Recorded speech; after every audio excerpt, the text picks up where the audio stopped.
wabarakatuh.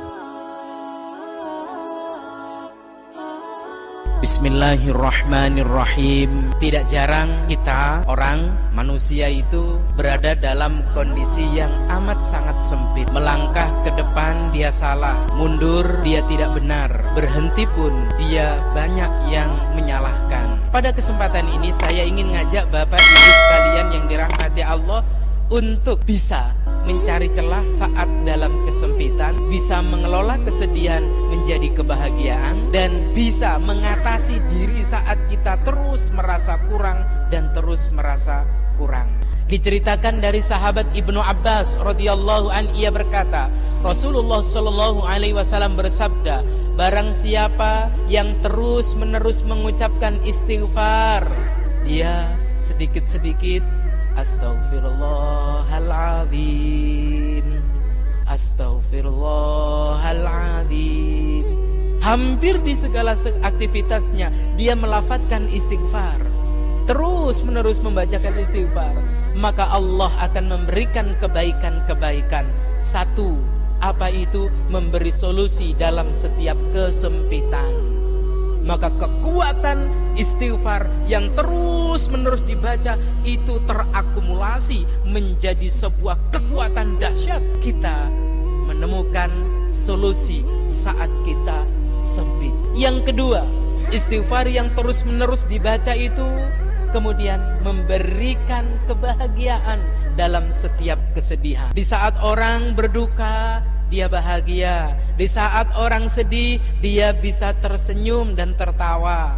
Bahkan yang menurut kebanyakan orang, apa yang terjadi kepadanya pasti memperburuk dia dalam kesedihan, ternyata dia begitu tegar dan kokoh, biasa-biasa saja.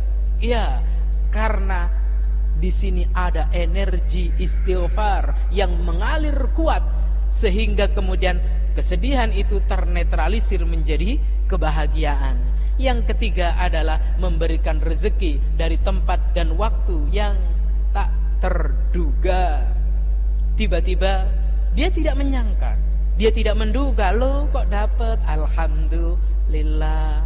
Lo kok dapat ini, alhamdulillah. Kita menganggap kecil istighfar, padahal Nabi Shallallahu Alaihi Wasallam dalam beberapa riwayat yang mungkin sudah dijelaskan oleh guru-guru kita, beliau 70 kali dalam 24 jam membaca istighfar, bahkan 100 kali, bahkan lebih. Kenapa? Beliau ingin menghimpun kekuatan sehingga sebelum kesempitan datang, solusi sudah disediakan. Sebelum kesedihan itu datang, kebahagiaan sudah lebih dulu dia dapatkan. Sebelum dia merasa tidak cukup, Allah Subhanahu wa ta'ala memberikan kecukupan terlebih dahulu. Mulailah kita kenal kekuatan istighfar. Mulailah kita bersama-sama merasakan dahsyatnya kekuatan istighfar jika terakumulasi terus menerus kita baca dan kita baca. Nasihat Ustadz Muhammad Arifin Ilham, beliau menyebutkan, zikir memang bukan segala-galanya, istighfar bukan segala-galanya, tapi segala-galanya tanpa istighfar menjadi hampa. Manusia bekerja hanya dengan otot, dia seperti robot. Manusia bekerja hanya dengan otak, dia akan menjadi tauhid. Manusia bekerja dengan zikir, dia akan cemerlang dan akan menjadi pribadi yang tangguh. Inilah sejatinya manusia. Istighfar, istighfar, istighfar. Dan jangan coba-coba kita mengatakan istighfar itu hanya bagi orang yang banyak dosa. Tentu tidak. Mari kita perhatikan, apakah orang yang bekerja keras itu pasti orang yang tidak punya uang? Dan apakah orang yang bermalas-malasan itu mesti orang yang banyak uang? Tidak, bisa jadi kebalik. Orang yang bekerja keras justru dia yang banyak duitnya, dan orang yang malas justru kagak punya duit. Maka jangan sampai mengatakan kalau kita membaca istighfar terus berarti kita banyak dosa dong. Perasaan sholat saya udah bagus, ngaji saya banyak, infak sedekah saya juga tidak kurang, masa masih punya dosa dan beristighfar? Ini adalah pemikiran yang sedikit bengkok, karena istighfar itu bukan hanya untuk menghapus dosa, tapi istighfar itu untuk menghimpun energi sebelum datang kesempitan, sebelum datang kesedihan, sebelum datang hati yang selalu kurang. Maka istighfar dapat diandalkan. Energi istighfar yang terakumulasi itu dapat dijadikan bekal untuk pembuka menjadi solusi, untuk penetralisir menjadi bahagia, dan kita pun mendapatkan rizki dari tempat dan waktu yang tidak kita duga. Itu kalau kita yakin percaya setelah kita mengetahuinya. Sekali lagi, jangan primitif dengan syariat dan sabda-sabda Nabi SAW. Terus menerus itu seperti apa sih? Orang yang terus menerus beristighfar itu, maaf, tidak tergantung tempat. Saya baca istighfar itu nunggu di masjid, ngadep ke kiblat, lalu kemudian di atas sajadah dengan pakaian sholat. Pertanyaannya, berapa lama kita berada di masjid? Berapa lama kita pakai sarung, pakai gamis, dan pakai songkok? Lazimah itu tidak terikat oleh tempat. Terus menerus membaca itu tidak harus di satu tempat. Tidak. Yang kedua, kata lazimah itu juga tidak terkait dan tidak terikat waktu. Oh, waktunya kudu jam sekian, waktunya kudu habis ini, waktunya itu kudu sebelum ini. Tidak. Lazimah itu kapan sempat dia membaca, dimanapun dia beristighfar. Maka tidak terikat tempat dan tidak terikat waktu. Yang ketiga, tidak terikat hitungan. Istighfarnya berapa kali toh? Terserah. Maka kata lazimah itu dimanapun tempatnya, yang penting tempat itu mulia, bukan di WC contoh. Waktunya yang terpenting bukan waktu-waktu di mana kita sedang menjalankan kewajiban. Mohon maaf, bapak-bapak sebagai pekerja, atasannya yuk meeting jam 9. Jangan sampai atasannya memberikan presentasi dan ngajak meeting, tiba-tiba kita istighfar, astagfirullahaladzim. Ini namanya salah tempat. Yang ketiga, jangan sampai kita terpaku oleh hitungan. Oh, kalau tidak sekian saya tidak berhenti. Tidak.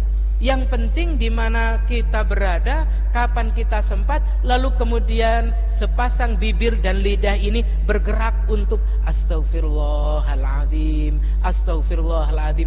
Kita itu ibaratnya nabung agar supaya yang catatan di rekening istighfar kita itu banyak. Suatu saat ada kesedihan, maka itulah yang Allah akan berikan kepada kita sebagai bekal penguat batin kita. Kemudian selanjutnya, pertama kita bahas kata lazimah, tidak terikat tempat, tidak terikat waktu, dan tidak terikat hitungan.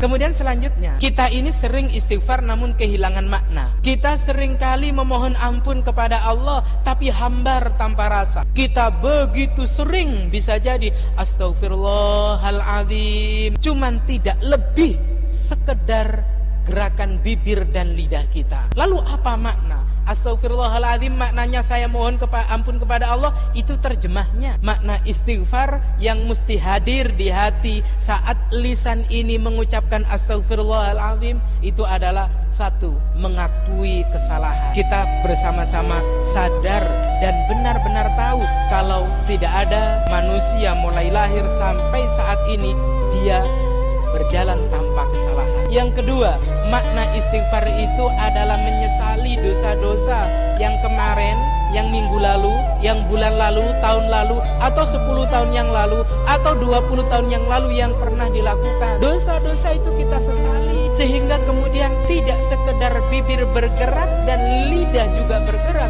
tapi kemudian ada rasa yang menyentuh di dalam hati, ada getaran di dalam hati saat kita mengucapkan astagfirullahaladzim. Maka getaran hati itu terkadang menjadikan seseorang melinangkan air mata. Kenapa? Karena dia mengakui kesalahannya, karena dia menyesali dosa-dosanya.